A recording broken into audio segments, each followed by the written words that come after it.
What's going on, guys? For those that celebrate Christmas, I would like to wish everyone a Merry Christmas. In this video, we're going to be discussing closures. So closure is a special type of function object that has access to the enclosing function's namespace outside of namespace. It's similar to a nested function, except that it can access the outer function's namespace from outside of it. So essentially, the function and the enclosing environment are stored together, creating a closure. Now I'm going to explain this with a function. So this is a typical example of a closure, the typical layout or a typical structure of a closure. So we have an outer function and we have an inner function. All right, so a closure is a special type of function object that has access to the enclosing function's namespace. So this is considered the enclosing function, and this function is going to have access to the enclosing function's namespace, which is going to be this exponent or whatever we put in here. So we could put something like x equals 3, and this exponent of is going to have access to this outer function's namespace. If you guys don't know what namespaces are, check out the video I made earlier. I'm going to put a link in the description.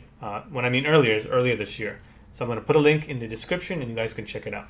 So the cool thing about closures is that, here we go, it's similar to a nested function, except that it can access the outer function's namespace from outside of it.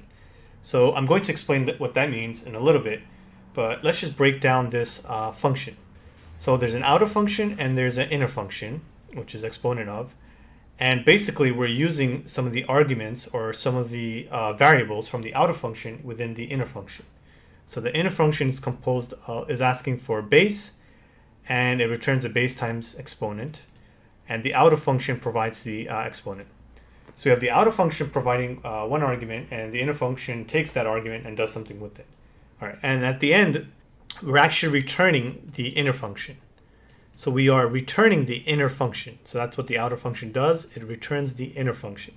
One thing I want you guys to pay attention is that there's no open and close bracket. We're just returning the inner function without the sort of parameters or arguments. So we're just returning a plain inner function. So this is the typical structure of a closure. And let's see what we can do. So the first example is square equals nth power equals 2. So what happens here is we're calling nth power 2. 2 is the argument or parameter we're feeding into the function. And we're getting back square. And now square is actually a new function, because remember, it returns a function. So let's just run this and see what happens. Okay. So we get back square, and it's a function nth power dot exponent of. And what we really need to look at is the function is, a square is a function, so we could put any number in it. So if we put something like 2, we're going to get back a square. If we put something like 5, we'll get back the square of 5, which is 25. So what's happening is we're calling nth power 2, so this nth power 2 actually brings back a function with the 2 being sort of a static variable or a variable, that argument that we can't change. So our new function is going to be derived from this nth power with an argument of 2. That 2 is sort of built in to this function, and we derive another function from that.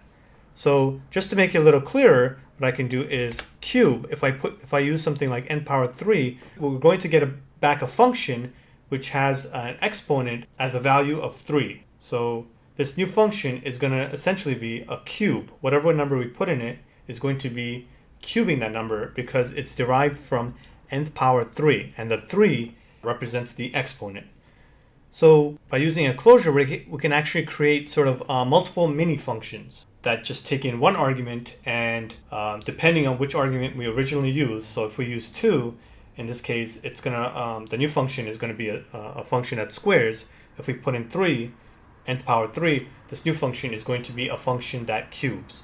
So essentially we're creating new functions derived from this main function. All right, so let's just run cube now, just to show you guys. So cube, something like 3, so 3 times, that'll be 27. Cube 4, 64. So once again, we call the outer function, and whatever value we put is going to be responsible for creating the new function. So in a sense, the new function is going to be derived from whatever value we put in the outer function. And this is a quick way to make different type of exponent functions. So we can easily replicate this, it's easy to replicate with the regular function, which is here. So let me just cut this, paste. So we can actually replicate the closure function, but it's not the same. We can do the same thing, but we can create sort of like cube. If we do something like power 3, and then we could put a different number, 2. So this is going to have an exponent of 3, and the value is going to be 2. But there is a difference. In this case, you have to input the value as well as the exponent, and this might be a little more difficult to read, especially if you want to make multiple cube functions. So say you want to have cube, maybe I guess 4, something like power 3, and then you would want the value to be 4. So in this case, this might be a little easier to read. So that's one benefit of closures. You know, having multiple arguments, you have to keep feeding in multiple arguments, might not be as readable as something like this, where I find it to be a little easier to understand. So another benefit might be, say you have another function, something like this, func, that takes in a function and it wants to calculate, say, the first 10 values of that function. So from range 1 to 10. Now, by creating a closure and by creating, say, a square and a cube, we could just easily fit all this. We could fit a square into here, which is also a function, and we get the first 10 values of a square. We could get the first 10 values of a cube. Depending on what type of functions you're using, depending on your code, sometimes using closure makes things a little simpler. So in this case, we can easily just throw in a function, a closure function, something like func square, right? And if we run this, we should get the first 10 values of squaring something. So we get 0 squared, 1 squared, 2 squared, 3 squared, 4 squared. And we could do the same now. We could just quickly just put in cube, the other closure function, and we'll get the first 10 values cubed from 0 to 9. So in this case, using closures might make things a little simpler or a little more readable. So that's one of the benefits of using closures. Now, there's actually another benefit. Sometimes using closures can increase your code speed. So I've read this off of a blog that sometimes when you need to access values, say in this case we want to access dictionary values from our global namespace, it's quicker to use a closure because if you put the dictionary into the closure, accessing your dictionary values from a local namespace as opposed to a global namespace can make your code run quicker. So we have a simple dictionary. So we have a dictionary, and the dictionary has two keys, X and a Y. And what we're going to do is we're going to be accessing the dictionary and then adding all three values. Essentially, we're going to be accessing the X key and the Y key, and we're going to assign those to the X and Y variables. And then we're going to just assign Z, which we feed into Z, and we're going to add all three, right? Let's just time this, okay? So I'm going to run this how many times? Let me see, three, that's about 1 million times. So essentially, I'm going to be running add 3. So I'm going to be feeding in the value 3 to Z, and we're going to be accessing X and Y from the dictionary, and we're going to be returning X, Y, Z. So X equals add 3. We're just going to be assigning it to X, and we're going to do this 1 million times, and we're going to print out the time. So let me just run this. Okay, so it's about 0.20 seconds. Let me just get rid of the earlier code.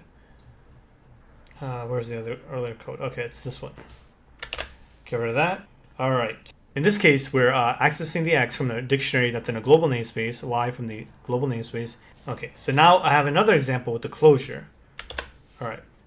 So what we're going to do is the outer function is going to be assigning X and Y, and now the inner function is going to be returning XY plus Z. It's going to be using XY from the local namespace, which is here, and then we're going to be adding Z, which is coming from the function itself. All right, and we're going to return add, and so what we're going to do is we're going to call the closure, cadd, and now once we have the closure, we can add values. So in this case, we added the value 3 in the above example, so we're going to do the same. We're going to use cadd, which is the closure add, and we're going to add the value 3. And in this case, I'm just using this underscore because we don't really care about the value.